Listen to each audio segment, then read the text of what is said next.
Hi, this is my Inductrix FPV. I just picked it up so you can see my goggles, and now we're going to go for a little flight.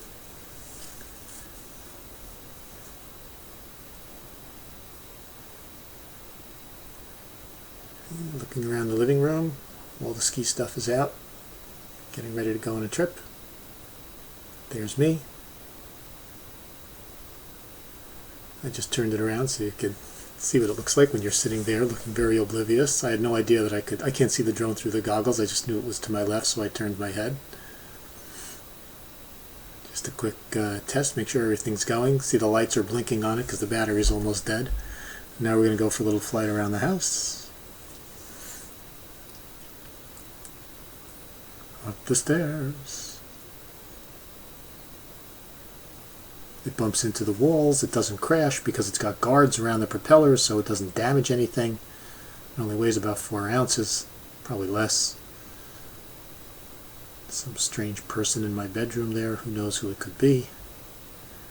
Oop, little bounce on the bed. Through the doorway. Oh, hit the door jamb. No problem. Oh, through the stairs. Whoa, we're going to pick up a little speed here. Sharp left turn. Over there. Whoa, look out. And we're coming around again. Oh, flipped over. This drone has meow mode. I guess like a cat, it rights itself. You turn the switch up and down, and it momentarily activates only one side of the propellers and flips itself over. Very nice feature, so you don't have to constantly run and get it if it drops and turns over. Oh, it did it again. Let's see if the meow mode works again. Turn it off, split the switch, it flips itself over, turns its propellers back on, and ups the daisy. Of course, the lights are still blinking because I'm using a nearly dead battery. Here we go. It tends to like to go up to the ceiling and stick there. Whoa. Whoa. Going into another bedroom.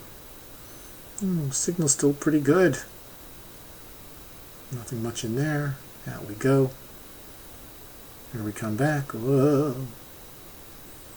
And in for a perfect landing.